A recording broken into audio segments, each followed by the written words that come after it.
Welcome to my channel, and of course before I get started I do have my disclaimers to get out of the way. I live near a major highway here in the country of Belize, so you will hear those motor vehicles in my background. Where I live there's a lot of wild birds. You will hear them calling, chirping and crying in the background. And thirdly, I have dogs. My neighbors have dogs, so if anyone comes in this neighborhood you will hear those dogs, including my own, start barking. And there is a fourth disclaimer: it is currently raining right now, so you will hear that rain bubbling on the house. And with that, I get back to my regular scheduled program. Okay, my allergies is just killing me right now. I will try as much as possible to keep the sniffling to a minimum so you don't hear me sniffles too much. And if I feel a sneeze coming on, I might have to end early. Let's get to the session. I have a friend of mine and we always talk. Oh gosh. Okay, I have a friend of mine and we always talk art. I lost my tongue there for a minute. And she gave me some prompts to do for Valentine's Day. Now the whole idea came from this challenge called the Odd One Out. I believe the person I saw doing it, the YouTuber I saw doing it, was Weblight Dream. Dora, the name of her channel is Weblight Dream. Please go and check her out. I will put the name also written down here so you guys can check her out. And so we decided to take that up, and I gave her some prompts and she gave me some prompts. So today, for this video, for this session, I'm gonna put her prompts into motion. I did do some thumbnailing. It's off here to the side. So let's see what I can do, okay? So the two prompts, the way that this Odd One Out challenge works is that you give two prompts surrounding the theme of that challenge, and then you select something that is unrelated to that theme. Our theme was Valentine's Day, so the prompts that she gave me was red, chocolate, and the odd one out is fish. So now I need to create a drawing reflecting those three prompts: red, chocolate, and fish. Now red is obviously a color, but I was more thinking of red as a concept rather than a color, like the concept of red. And chocolate and fish, I did thumbnail some ideas, so let me hop into it, okay?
Okay, I am finished. If you haven't guessed it by now, I will be using the Derwent watercolor pencils for this. And I'm trying to get into using art supplies I don't use as often. And these are one of the art supplies I don't use as often as I should. I think it's the core because it's so soft and it does take a learning curve. It kind of threw me off it. But apart from that, I digress. I'm just trying to clean it up a little bit here. I notice I'm still seeing some of my pencil strokes. So yeah. And what my concept was, like I said, I was thinking mostly of the concept of red. And one of the things I was playing with is passion and anger. And I noticed when expressing the concept of red, especially in emotions, it's very high emotions: passion, love, anger. And having said that, Um, I was looking at it and I thought, maybe the fish got angry. Why would the fish got angry? And I just started to play around with the idea of the fish is going on a date, love, for it's Valentine's Day, and they're trying to go somewhere, and all of a sudden they're meet with the sign saying no fish allowed. And maybe they want to eat some chocolate, and there's a bird eating the chocolate, and they're like, really, man? And so, the male fish is so angry that he can't take his lady out on a date and enjoy some chocolate for Valentine's Day. So here. And I think I nailed every single part of this. I have my fish, I have my chocolate. Oh gosh, it's thunder. Oh gosh. And I have my red. In the aspect of red is expressing the fish emotions. So now that you got my concept for this piece, let's get into the coloring, okay?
Okay, I am finished.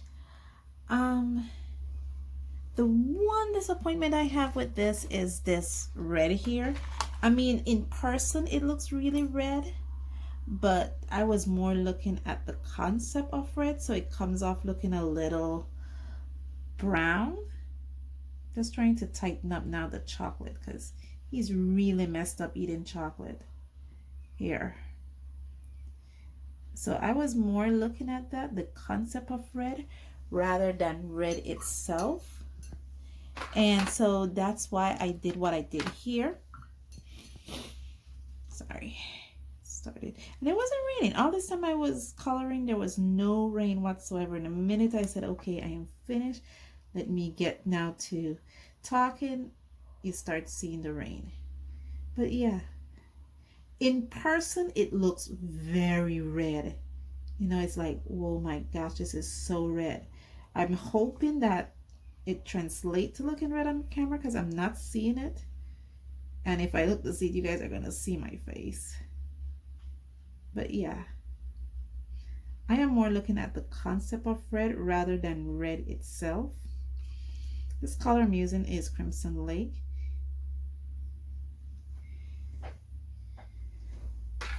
So I'm hoping it looks red on the camera to you guys, but it's like the concept of red. He's going on his date with his little girlfriend, and they come on this area here where they're not allowed to go, and he's just angry because he really wants to make a very good impression and he can't go in there. So yeah, I don't know. I am finished actually. I'm just trying to tweak out some of those colors that I may have lost during my coloring, because this is actually what I did. And I actually waited to this to dry fully before going in there and putting on the red so it doesn't mix, because that was one of my biggest concerns. I didn't want it to look muted.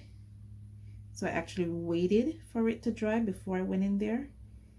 And somehow it still looks a little muted. I'm praying it doesn't look muted on camera.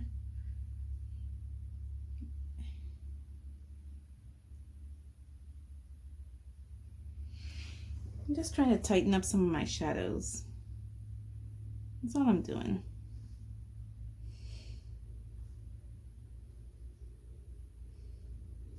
Okay. Yeah.